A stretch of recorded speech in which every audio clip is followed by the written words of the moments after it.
untuk bisa memahami Pancasila, kita harus mampu berpikir filosofi secara mendalam.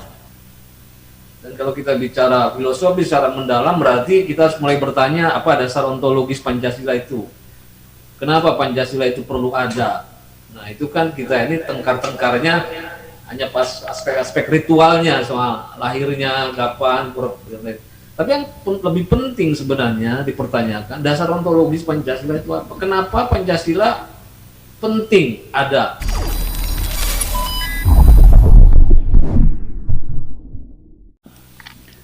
Kita mengundang sekarang Pak Yudi Latif.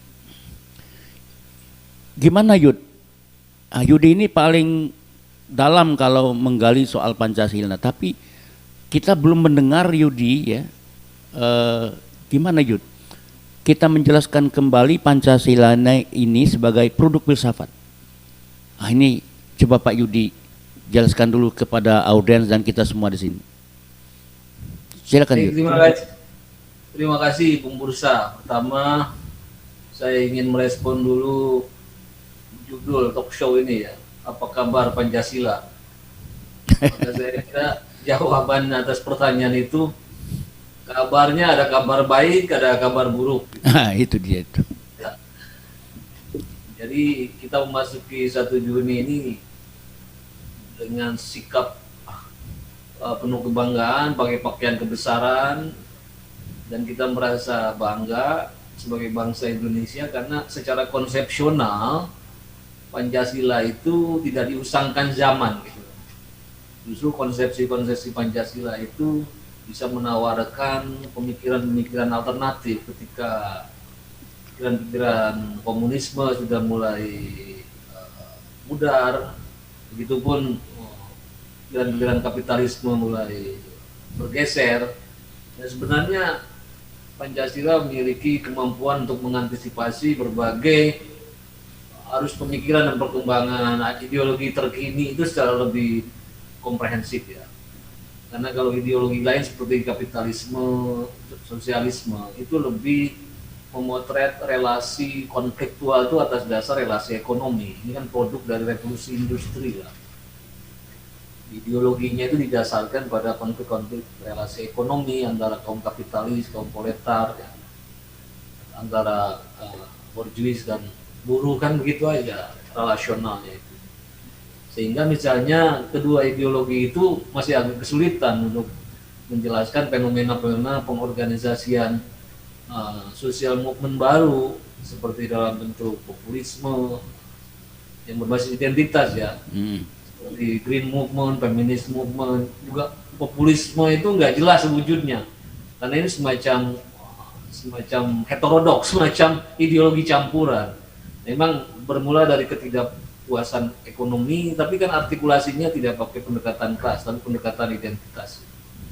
Nah kalau Pancasila itu memotret hubungan-hubungan konfliktual relasional itu lebih menyeluruh, seperti juga diindikasikan oleh pidato Bung Karno di PBB ya.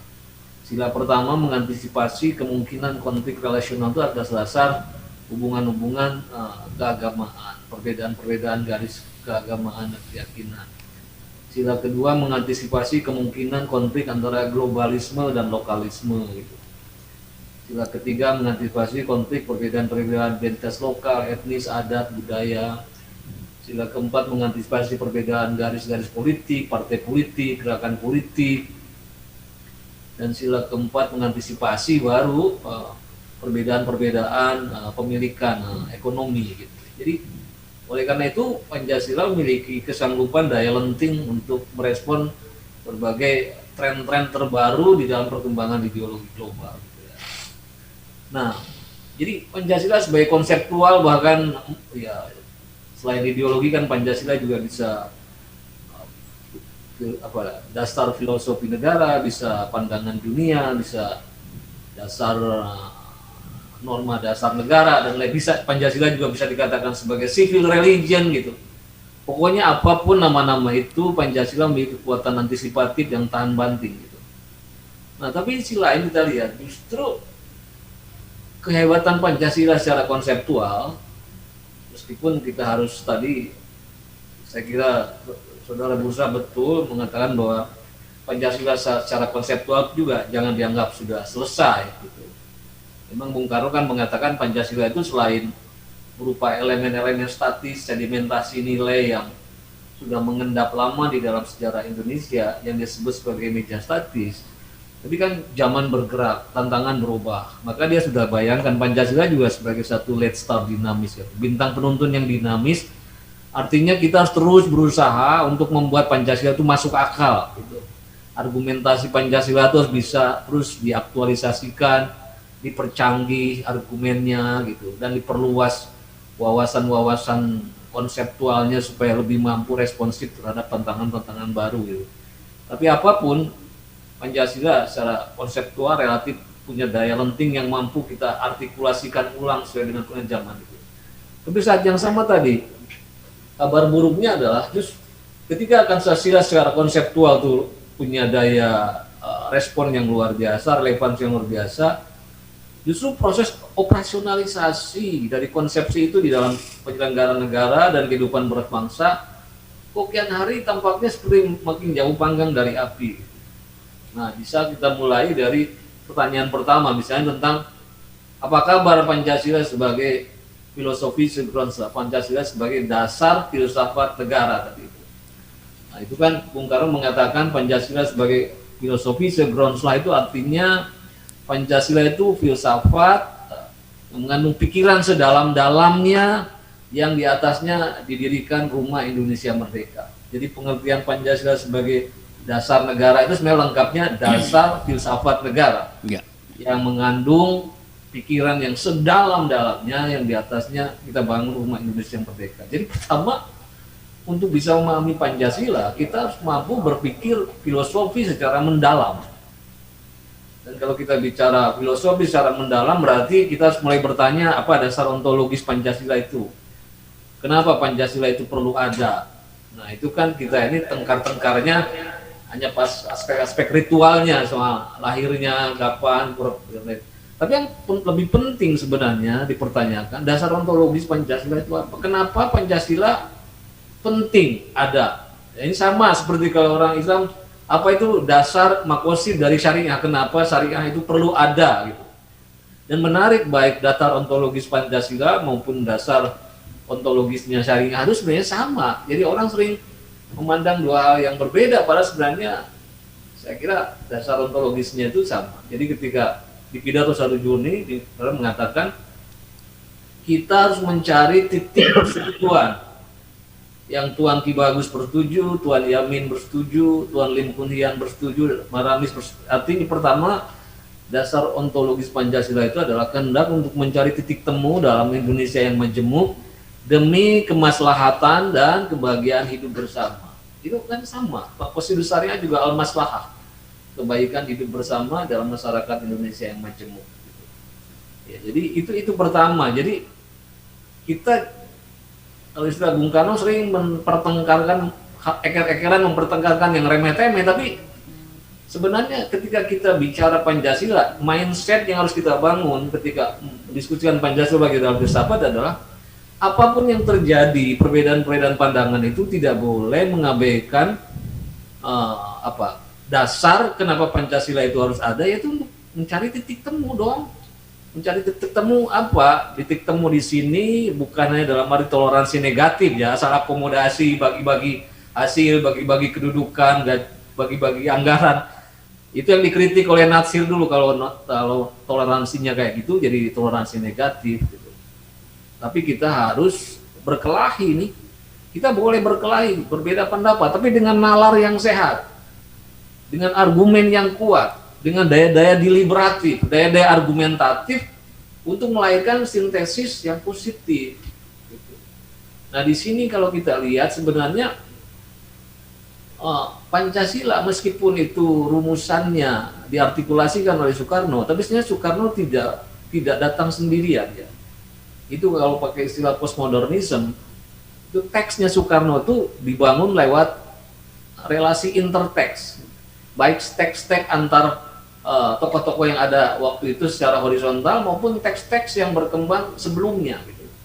Jadi kan diskusi-diskusi tentang mencari usaha Cilik Temo itu sudah berlangsung setidaknya sejak tahun 20-an. Jadi misalnya polemik antara Soekarno dengan Agus Salim, polemik antara Soekarno dengan Natsir, polemik antara Soekarno dengan Hatta, antara Soekarno dengan Syahrir.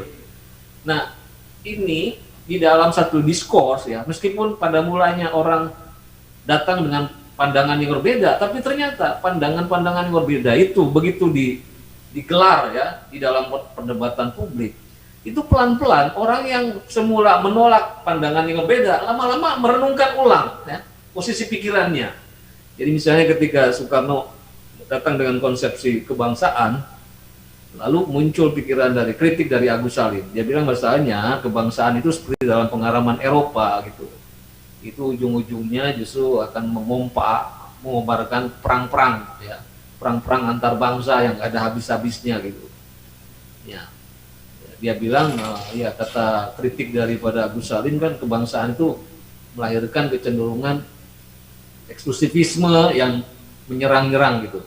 Nah nanti kemudian itu dijawab kan oleh Bung Karno dan memberikan presisi argumen yang lebih bagaimana cara Bung Karno menjelaskan kebangsaan. Dia bilang kita ingin bentuk kebangsaan, tapi kebangsaan kita bukan kebangsaan yang chauvinis, tertutup, tapi kebangsaan yang ingin menjalin persaudaraan dengan bangsa-bangsa lain. Nah jadi yang ingin saya katakan kan hebatnya para pendiri bangsa waktu itu, meskipun datang dari perspektif yang berbeda, tapi karena kemampuan tadi itu, kemampuan daya-daya rasionalitasnya tinggi gitu, kemudian erudisinya juga tinggi, dan juga bisa melihat argumen-argumen yang berbeda itu secara lebih jernih gitu, sehingga lama-lama di benak semua orang itu memiliki cara rekonsiliatifnya tersendiri. Coba Anda bayangkan itu pembukaan Undang-Undang Dasar 45 itu kan hanya dirumuskan beberapa jam di rumah Bung Karno itu. Bayangkan beberapa jam bisa melahirkan rumusan pembukaan yang menurut saya itu salah satu pembukaan Undang-Undang Dasar terbaik di dunia gitu. Bagaimana bisa dalam beberapa jam bisa melahirkan satu pembukaan yang bukan saja dari kontennya bagus, tapi seperti kata Yamin, ininya juga pemilihan bahasanya, diksinya itu luar biasa. Terima kasih kepada dua orang putra Minang yang luar biasa dalam pembahasannya itu, Agus Salim orang Minang yang terislamkan dan Yamin orang Islam yang ternasionalkan gitu kan, sehingga isi kontennya di-share oleh semua, tapi artikulasinya dibantu terutama oleh dua orang Minang ini ya. Tapi misalnya kenapa itu bisa cepat rekonsiliasi, tapi misalnya Soekarno mengatakan saya ngerti apa maunya Tuan Hatta, dia bilang saya juga ngerti gitu apa yang dimau oleh Soekarno, begitu yang lain, karena mereka sudah terdebat dan panjang. Nah ini menurut saya jadi kalau Pancasila itu kemudian dihasilkan oleh para pendiri bangsa, itu antara lain juga memenuhi prasyarat apa yang dikehendaki Pancasila sebagai satu filosofi itu. Mereka memiliki cara pandang yang jauh, yang bernas, yang dalam, sehingga mampu menangkap secara mendalam apa yang diungkapkan oleh Soekarno itu secara lebih empatis ya, empati.